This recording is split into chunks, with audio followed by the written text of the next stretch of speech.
राजस्थान की राजनीति में इन दिनों घमासान मचा हुआ है। कांग्रेस प्रदेशाध्यक्ष गोविंद सिंह डोटासरा समेत 6 विधायकों के निलंबन के बाद प्रदेश में राजनीतिक सरगर्मियां तेज हो गई हैं। कांग्रेस ने इस फैसले के विरोध में विधानसभा के घेराव की योजना बनाई, लेकिन धरने के दौरान मुख्यमंत्री रहे अशोक गहलोत और पूर्व उप मुख्यमंत्री सचिन पायलट की अनुपस्थिति ने नए राजनीतिक सवाल खड़े कर दिए हैं। क्या दोनों नेता जानबूझकर इस विरोध से दूर रहे या फिर इसके पीछे कोई गुप्त रणनीति है? यह चर्चा अब राजनीतिक गलियारों में जोरों पर है। रविवार को कांग्रेस विधायक दल की बैठक आयोजित की गई। इसमें सोमवार को विधानसभा का घेराव करने का निर्णय लिया गया।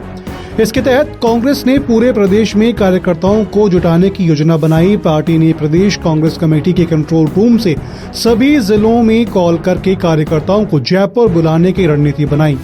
खास तौर पर जयपुर के आसपास के जिलों को ज्यादा से ज्यादा कार्यकर्ता लाने का टारगेट दिया गया। इसके अलावा शनिवार को प्रदेश के सभी जिला मुख्यालयों पर विरोध किए गए। कांग्रेस कार्यकर्ताओं ने पुतले जलाकर के विरोध किया और सरकार के खिलाफ नारेबाजी की। इस पूरे घटनाक्रम के बीच में अशोक गहलोत और सचिन पायलट की अनुपस्थिति ने कई राजनीतिक अटकलों को जन्म दे दिया। विधानसभा में विपक्षी विधायकों का धरना 3 दिन से जारी है। रविवार को भी यह धरना चलता रहा, लेकिन सरकार के साथ हुई 2 दौर की बातचीत विफल रही। कांग्रेस विधायक 3 मुख्य मांगों पर अड़े हुए हैं। पहला, विधायकों के निलंबन की बहाली। दूसरा, इंदिरा गांधी पर की गई टिप्पणी को सदन की कार्यवाही से हटाया जाए।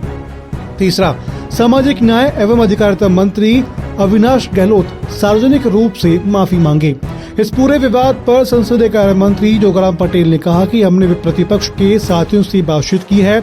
हम चाहते हैं कि सदन सुचारू रूप से चले, लेकिन कांग्रेस को अपनी हठधर्मिता छोड़ करके अपनी गलती का एहसास करना चाहिए। सरकार का रुख साफ है कि अगर कांग्रेस अपने रवैये में बदलाव नहीं लाती है तो इस गतिरोध का हल निकालना मुश्किल होगा। जब विधानसभा का घेराव करने के लिए पूरी कांग्रेस जुटी थी, तब अशोक गहलोत और सचिन पायलट की अनुपस्थिति ने कई राजनीतिक सवाल खड़े कर दिए। क्या गहलोत और पायलट के बीच में अंदरूनी मतभेद है? क्या कांग्रेस नेतृत्व ने जानबूझकर दोनों को इस विरोध से दूर रखा? क्या गहलोत और पायलट ने भविष्य की रणनीति के तहत यह फैसला लिया? कई एक्सपर्ट्स का मानना है कि गहलोत और पायलट की गैर मौजूदगी कांग्रेस की अंदरूनी गुटबाजी को उजागर करती है। अब सवाल यह है कि कांग्रेस इस आंदोलन को और कितना आगे लेकर जाएगी। अगर सरकार और विपक्ष के बीच समझौता नहीं होता है तो राजस्थान की राजनीति में आगे और बड़े टकराव देखने को मिल सकते हैं। विधानसभा के धरने और घेराव ने यह तो साबित कर दिया है कि कांग्रेस अपने निलंबित विधायकों के समर्थन में पूरी ताकत झोंक रही है, लेकिन गहलोत और पायलट की अनुपस्थिति ने इस आंदोलन को कमजोर भी कर दिया है। अब देखना यह होगा कि क्या कांग्रेस अपनी रणनीति में बदलाव करेगी या फिर यह आंदोलन और तेज होगा।